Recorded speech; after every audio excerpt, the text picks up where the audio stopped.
Hi, this is Netta Nasserdeen with Rise Up For You, and this is Pursue Vegas. All right, ladies and gentlemen, welcome back to the Pursue Vegas podcast. I'm your host, Dave Berlin. And I'm your co-host, Tawny Wynn. And I am absolutely excited about having today's guest on, the incredible Netta Nasserdeen. She's the founder of Rise Up For You, a leading personal development and leadership company focused on empowering individuals and organizations to reach their highest potential. With a background in education, years of experience as a performance coach, Netta has become a sought-after speaker, author, and a thought leader in the areas of emotional intelligence, leadership, and self-empowerment. Her work has transformed the lives of thousands, helping them build confidence, enhance communication, and lead with purpose. And you're doing that in a couple different ways, Netta. What are you excited about? Tell us about you. Gosh, I'm excited about everything. Where should I start? What do you want to know? Break it down for me. Well, you've got the business. You've got the podcast. Yeah. I've heard now that you were once a singer. So where would you like to dive in and start? Let's go back to the beginning. I started as a singer many years ago. I was a performer. I used to tour internationally around the world, actually, doing musical theater and like Broadway stuff. I did that for a really long time. Most of my time was spent overseas in Russia, Japan, Germany, Europe, UK area. And then when I came back, I realized that what I loved about performing was actually the empowerment part. It wasn't so much the singing and the dancing, but it was more about connecting with the audience and seeing how I can influence them through being on stage. So when I came back, I decided to step into education and leadership. And I became a professor for a community college, and then I became an executive for an education corporation when I was 27 years old. And I think that's really where I started to understand where some of the gaps were happening in the workplace and amongst our youth, because I was working with, young adults, freshmen, sophomore in college in the evening. And then during the day, I was an executive for an education corporation working with professionals. And the biggest challenge in both areas was people skills. So the freshmen in college had a hard time raising their hand, asking questions. They would rather take the F than ask a question because they didn't want to look dumb. They struggled with anxiety, with stress, with emotional and social intelligence. And then in the workplace, I'm working with people that have PhDs and master's degrees, and they sucked at communication, had such a hard time leading their team. They really struggled with finding like their own personal pursuit of potential and passion and purpose. And so it was a very like toxic environment. And so that's where I really started to see that this was a need in the world. And then I went from there straight into, building Rise Up For You. I love that and love that. And so where are you from? Where were you at when you came to that sort of realization? And then what brought you to Vegas? So where am I from? Well, let me tell you that I'm of Lebanese descent. I was born in America. I was born in Pennsylvania, actually, but I'm Lebanese, and my family moved to California when I was younger, when I was 5. And I've spent most of my time there. Besides going on tour, like I've lived in California. I decided to move to Vegas because actually it was very random, to tell you the truth. As a business owner in California, it wasn't conducive to being a business owner. And I'm sure you hear that a lot. It just, first off, as a small business, I was being eaten alive when it comes to like taxes and like employment policy and that kind of stuff. It's like, it was very hard to grow as a small business in California when the policies and that's just the structure itself, it doesn't lend itself to entrepreneurs and to people that are building. So I always had this thought, okay, well, maybe I will reincorporate in Nevada because, taxes and whatnot, but I never thought about moving here because I had the impression that it was just the Strip. So my family and we have a long history with Nevada, with Vegas. My parents, every single year, like 2-3 times a year, this was our go-to vacation. So we've been coming since we were kids. Yeah. Circus, all that kind of stuff. Back in the day when it was like the hot spot for kids. Prime. Yes. Yeah. The Riviera. Yes. So that's all I knew. And so for me, I just thought as a business owner, let me reincorporate the business there, but I really don't want to move there. And then I happened to come out right around COVID, like right after COVID, 2021. I happened to come out to do a talk show with a guy named David Meltzer, who I know you know. I was a co-host for an entrepreneurial talk show called The Office Hours. And I drove out here. They asked me to come out here and be a co-host. I came out here. I did that show, and so much had changed in that time. And so I thought, wow, like what has happened to Vegas? So I decided to go off the Strip for the first time. And I just started to explore. I went to Summerlin, Lone Mountain, Henderson, like, the whole area. And literally within a week, I got my letter for pre-approval and I was on my way to buying a house. Yes. I love it.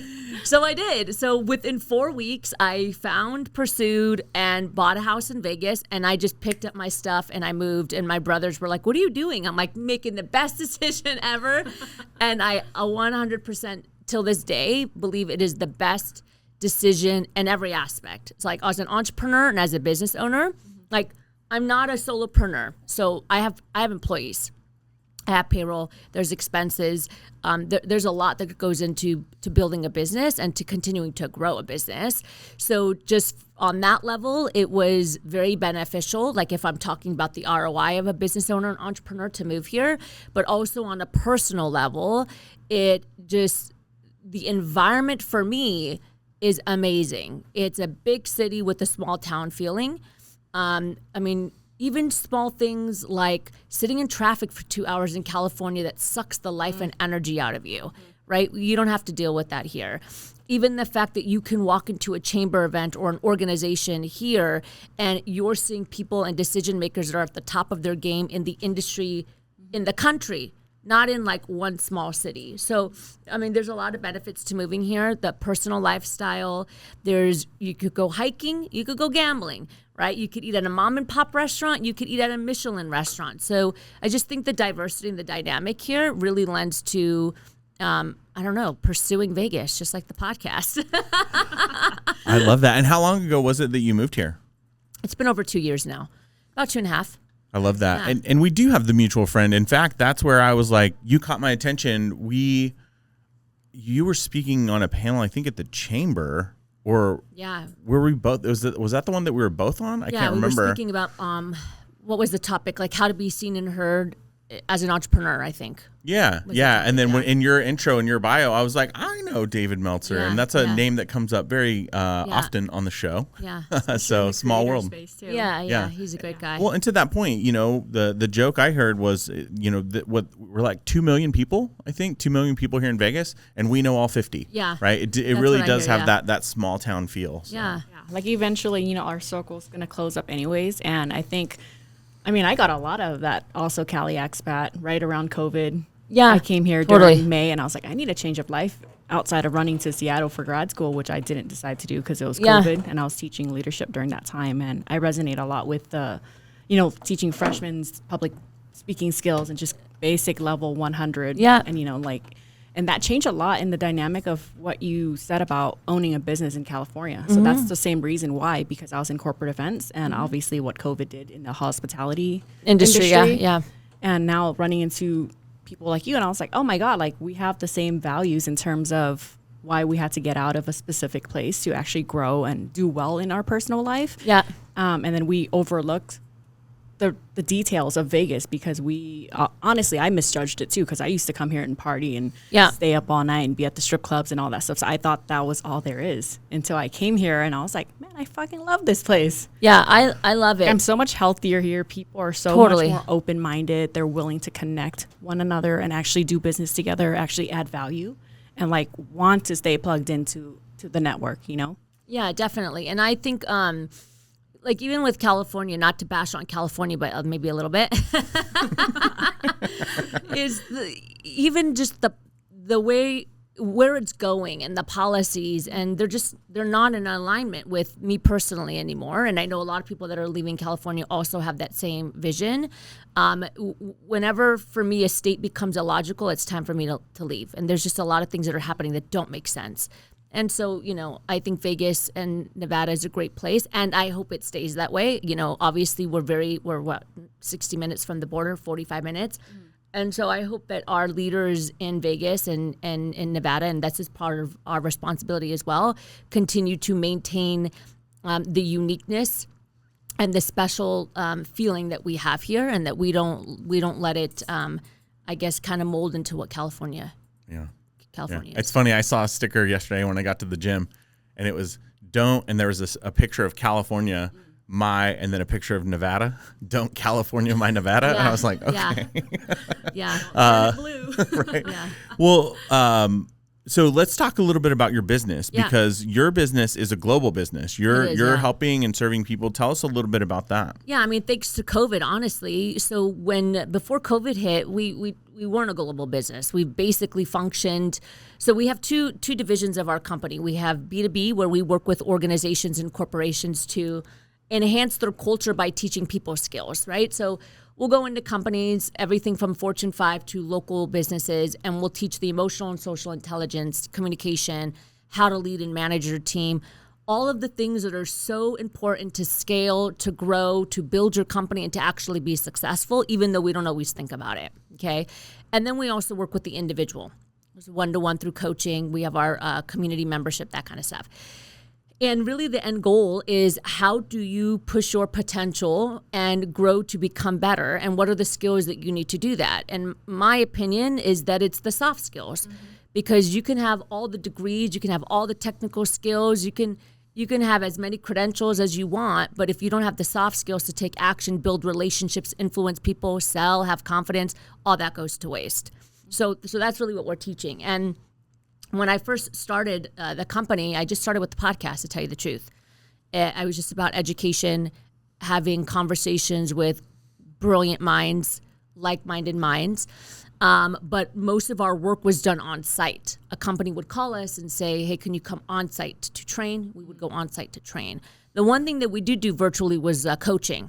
And I really don't know how I did that, but I knew of Zoom a long time ago. I always joke that I should have freaking invested in stock with Zoom, because I've been using that like 5 years before COVID. And so we did have coaching clients that were global, and that's because I would speak and people would be there from different states and different countries, and so that's kind of how that built. But once COVID hit, I mean, I had a decision to make. So I told my team, it was a very small team at the time, it was like 2 or 3 people. I'm like, no one talked to me for 3 days. Let me figure out how we're going to pivot. Otherwise, we're going to fail. Like we were still in like baby phase, startup phase, right? So we didn't have the finances or the luxury to be like, let's just like play it out and see what happens. I was like, no, we got to take action. So I didn't talk to my team for 3 days, and I built like a virtual platform, and I built programming that was online, that was virtual, and it just freaking went crazy. And we've quadrupled every single year since then. So we're now in over 50 countries. We've had clients in Saudi Arabia, the Middle East, Europe, UK, Canada, Nigeria. I've spoken virtually like all over the world. I've also toured the world as a speaker, and now our clients, both on the B2B and B2C side, are everywhere. And also the workplace has changed. So even if we do have clients that are in our backyard in Vegas or in Irvine or wherever, they're like, well, our team's not here. They're everywhere. So you know what I mean? So it lends for more expansion. So that's kind of how it happened, and it's been amazing. Now I have a larger team. I want to say about 15, 16 people right now, and we're just continuing to grow. They're all throughout North America. So we have team members throughout the U.S. and Canada. I love that. Yeah. So how that works, being here in Vegas, right? You don't necessarily have a lot of clients here. Your clients are everywhere. Yeah. But what are the biggest challenges for you as a business owner being here in Vegas and having that type of a business model? Okay, I will say this, okay, being transparent for anybody that maybe is looking to come and build something here. The thing that I would say that saved us as a company when I moved here is that we are global. So my bread and butter and the finances and the scalability of the company was not contingent upon Vegas. Right. Okay. So we've gotten clients here. They've been amazing. But do we have enough clients here where we're building a 7-figure business? No. Right? A 7-8-figure business? No. And my point in saying that is that if you are going to come here, you have to, be patient. You cannot be entitled. You're not going to walk into this city and dominate. That's just not how it works. You have to understand how to build relationships. And I would say there is a circle here that you have to slowly and patiently just continue to build relationships so that they build trust, so that they can open up the circle for you. And you will experience that. There are some people that have moved to this state around the time that I have, and they left. Like, I just can't do it. It doesn't feel open. It doesn't feel like welcoming. It doesn't feel nurturing. And I'm like, well, you came in with the mindset that you were just going to crush it, and all of a sudden everybody was going to give you work, and it just doesn't work that way. Yeah. You know what I mean? And it doesn't really really doesn't matter as a small business what you've done. I mean, I have a lot of accolades, but here it's kind of like, Yeah. Welcome to level one. like whatever. Start over. Yeah, and I think that's because I also think that Vegas is still embracing and understanding the idea of like entrepreneurship and small businesses that are very successful. Because they're used to big corp, right? They're used to the gaming industry. They're used to organizations that dominate not just in Vegas, but globally, right? Like the MGMs, the Caesars of the world that don't just exist here, but they're all over. The hospitality industry, entertainment, gaming, like I said. And so I think that they're also starting to understand that there is a fresh community that's coming into Vegas that are very successful, that might be a little bit smaller, but they have a far reach because maybe of their influence or because of their circle that they know outside of Vegas that's in entrepreneurship. And I think they're also trying to understand like who's a keeper and who's here to take advantage of us in this city. You're 100% right. I couldn't agree more. I believed when I came here, because I came here pre-COVID, and I drove out here in a rental car one way with, in a sense, hopes and dreams. You know, I was really intentional on being part of the whole Zappos family and the movements that were being created from that. It's interesting, like, Vegas doesn't care what you've done. They don't give a crap. Yeah. They do care if you show up and say what you're going to do. Yeah. Like if you do what you say you're going to do, and if you follow through, and even that's just the cost Integrity. of entry. Yeah. Right? It doesn't mean that, like you said, that you immediately get the throne of the city. But in my opinion, or at least not just in my experience, but in the experience of a lot of people that I know that have been here for less than 10 years, they're able to do it here faster than they might be able to do it in other places. But there is that time, that kind of period where you have to do the work, and you do have to develop that trust. It happens faster, but it still takes time. 100%. And I you know, and I've told people this, different connections here in Vegas that maybe I'm trying to pursue. I'm like, listen, I have no expectation and I'm not entitled to anything. If I need to sit here and build relationships with you for another 3 to 5 years, fine. If that's what it's going to take, then that's what it's going to take. We also have to remember that Vegas, although it's big in the magnitude of what it does, right, with the gaming and, again, entertainment and that kind of thing, and we're expanding so much now, we also feel a lot, even if it's something small. So when you have individuals that come here or situations that come here and they do damage, right, whether it's not integrous with what they're doing, they say they're going to do something and they don't, anything at all, the feeling is felt throughout the city. It's like the whole community knows about it, right, and they're impacted by it. And so I don't think it's necessarily wrong that it's tight-knit, but I do think that there's a little bit of adjustments so that we can create a welcoming feeling and support one another, and at the same time still understand that, like, hey, we have some rules of engagement that we like to see when people come in to make sure that you actually care about what we're doing here, and you're not going to come here, benefit, and then ditch us. Yeah, I run into that stuff in the nonprofit space all the time. All the work that I do with veterans, there's all kinds of charlatans that have come in, made promises. They see metrics, they see all these things. They want to capitalize. Exactly. Yeah. Exactly. Yeah. Oh, I love what you brought up too. Like a couple words that really stands by us is one, to be able to have profit is first the people, right? And for us, like the number one word for entrepreneurship is pivot. So if you can't pivot in this town, it's the amount of handshakes and how you show up for other people that really holds you down to how you show up for your business. Yeah. And I'm just curious on like how you develop yourself during this journey, and what was the breakthrough like for you, you know, as a coach, and now you're leading others and you seem to be very well developed and conscious about who you are, your self-awareness, and how you use that to empower other people. Like, what was the breakthrough like for you? Is it before you come here? Is it when you were 27 starting into the world, or has it been like a full transformation process? That's interesting. It's interesting because when I look back on my journey, like everything was perfect. Like everything was supposed to happen that way. And I didn't know it at the time. But I look back today and I think, okay, everything that I've been through has made me who I am today. Now, did I have a pivotal moment? Like, absolutely, for sure I did.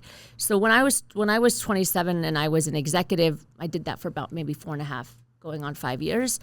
And I decided to leave the company and to pursue to pursue an opportunity that I call marriage. And I always laugh about that when I say that. When I decided to pursue that opportunity, it didn't work out. Within 4 weeks, we were on our way to divorce. I moved out of the country, so I lost everything. So I went from a 6-figure executive with a high position, house on the lake, brand new luxury car, all these things that we think are a success, to $100 and a few luggage. That was it. I didn't have any other money. I didn't have a house. I didn't have a car. I didn't have a job because I replaced myself. And I remember getting back on the plane, and I was bawling and I was crying. And my father came to me in my dream. My father passed away when I was 27. So my father only ever saw me as a performer. He's never seen me as an executive. He didn't see me as this entrepreneur. He's only saw me on stage. And my father came to me in my dream when I was on the airplane, and he said, everything you need is already inside of you. You just have to rise up for you. And that's where the name of the company came from. So I got back to California, and that was my defining moment, was, okay, I really don't have anything. I got $100 and a couple luggage. Thank God for, my mom was still alive, obviously. So I came and I stayed with her, but that was it. So in that moment, I made the decision. I was like, okay, well, I can go back out there and I can get a job, go and pursue, apply. Or I can try this like own your own business thing, which I really don't know anything about. I just keep hearing this term entrepreneurship. And first thing I did was ask myself a couple key questions. What do I want in life and what's important to me? What are my values? Faith is number 1. The pursuit of myself in every area is number 2. And family is number 3. And so I said to myself, well, okay, one day I want to have kids, and I don't want anyone to tell me when I cannot work. Number 2, every job that I've ever had, I've always been at the top of my industry. Whether I was an executive, whether I was a performer, whether I was in education, I've always been one of the top. Like, it's in my nature to lead and to speak up. Whether I have a leadership title or not does not matter to me, because I'm going to follow the integrity of my feelings and I'm going to express myself. So I didn't need a title to make change. Okay, so maybe I can do my own thing. And number 3, I believed in myself. I had confidence. I didn't think that I could not do anything. In my brain, I'm like, I could do whatever the hell I want to do. I just have to work hard and do it. I've got to figure it out. So with those couple things, I was like, all right, I'm going to go into entrepreneurship and I'm going to build a business. I didn't really know what it was going to be. I just knew that I was going to build something. And that was it. And I just started building. The first thing I did was build the podcast, which wasn't monetized. It was just education. Just kind of wanted to get my feet wet, like talking to experts, talking to people. I probably needed the podcast more than other people because I was just going through a divorce and I was like in shock of like getting a divorce after 4 weeks. Like, who thinks that in their mind? Like, what the hell just happened? Somebody once told me that milk lasts longer than that. And I'm like, yeah, maybe. And so I just started building Rise Up For You. 3.5 months later, my mother, my second parent, was diagnosed with stage 4 cancer out of nowhere. We've never had cancer in our life. 9 months later, she died. So I'm 31 years old, going through a divorce, heartbreak, and both of my parents have passed, and I have no money. That was the defining moment for me, and that's why I really believe that the company today has reached success, because everything that we teach, I've used myself. It's not like bullshit techniques and strategies that we're like, well, whatever, it might work. It's like, no, it will work if you want it to work. Like, if you're committed versus being interested, John Assaraf always says that, it will work. I built my company out of a hospital. I took showers at the 24 Hour Fitness. I would go back to the hospital, open up my laptop, lay by my mom. How do you build the business? What's entrepreneurship? What do people need in the world? And I started creating. I don't have a business degree. I still don't have a business degree. And I didn't know anything about entrepreneurship. And today we're in over 50 countries with our programming. And, we're a 7-figure business. We're still growing. We have an awesome team. And the main thing is that we're making an impact on both levels. We're making an impact financially, which is important. I don't care what anybody says, because if you don't have the finances, it's hard for you to make an impact when it comes to like global change or elevating the human condition. Like, money is a tool to help you make more impact on that people level. And so I'm happy that we're doing it on both sides. Wow. That was amazing, because a a lot of the entrepreneurs I talk to too is through adversity, entrepreneurship shows you who you are and what you're made of. And sometimes it wrecks you, right? And for you, like, thank you for sharing that, because it's very empowering, and it's just acknowledging like your journey, because most people, when they look at a powerful woman, they either get intimidated or I get that a lot. Dave's right there. He's like, yep, right there. I happen to run with a lot of incredibly powerful, strong women like Netta, so I get it. But I've seen that intimidate a lot of people. Yeah. So that man, I forgot my thoughts because I was like looking at him. And I think the thing, like, because I've gotten intimidation a lot, and it's gotten better over the years, because I think that kindness is a really important quality to have, even more when you're successful. And I know that sounds weird, but it's like when someone, I'm going to stereotype now, so forgive me for all of you that are listening. When somebody is not kind, but they're like, you don't look up to them, and they're not out there like pushing themselves, and in some ways they're not successful. And I don't mean not successful financially. I mean that they don't have it together. It's like, whatever. Like, it's almost like you expect that, because they don't know who they are, and they're trying to figure themselves out. But when somebody is more successful and they have their shit together and they're not kind, that can come across like really intimidating and not relatable and very standoffish. I would say for my case, it's not that I'm not kind. I'm actually just very introverted when I'm not on. Yeah. So like, and I think this is part of me being a performer, is I had to learn how to preserve my energy when I wasn't on stage, right? When I was performing, I would be dancing and singing sometimes 16 to 20 hours a day. And then getting on a bus to the next city, you always have to be smiling when you get off the bus, because whoever's going to greet you. But then when I'm not doing that, I'm like totally shut down. Like, I'm preserving my energy. Yeah. But when you step into a leadership role or into entrepreneurship, you can't do that. And so there were times where if I wasn't directly in front leading, and maybe I'm just like walking down the hall, or I'm sitting in a meeting passively because I'm not leading, I'm shut down. So then people are like, well, she's not warm, and she's not relatable, and we can't talk to her. And they mistook that for me not being warm versus like, oh, I'm just like in hibernation mode. Because the second I go up and lead, it's like, boom, the energy pops up. I had to learn how to adjust that and realize, I mean, even when I came in this room, I was very aware of the fact that I was like a little bit more like pulled back. And I understood that. And I was like, okay, I'm preserving my energy, because once the mic is on, then I turn on. And so I had to, like, even now I'm still building this self-awareness that as a leader and as an entrepreneur, as a thought leader, whatever it is, you're a walking billboard 24/7. Besides when you're sleeping, people are watching and being influenced by you. And so that intimidation factor, I had to learn, like, okay, try to smile, shake hands. Even when I want to like go into hibernation mode, like I'm still on, right? And people are still receiving signals from me. I love that. No, thanks for being real, because that is true. And it's a great responsibility. A lot of people, I think that's why we live in such a cancel culture, where as soon as somebody falls short of what the expectations of the world are, then everybody just wants to throw rocks at them, because they feel better that somebody's not perfect. But nobody's perfect. I think we're all doing the best that we can. Some people just are more self-aware. So thank you for that. It goes to as we kind of wrap here, for two things about Vegas. One, if you had one piece of advice for anyone who really wants to step into their power, whether they're already here, and really break out of that mold of where they might be stuck. We know that, yes, there's a lot of beautiful things here too. There's a lot of pain as well. But for the people that are stuck in that middle, that want to step up and step into their power, or the people that may want to come here, what piece of advice would you give for them to really connect? Yeah, I would say don't have any expectations right now. And you have to show up.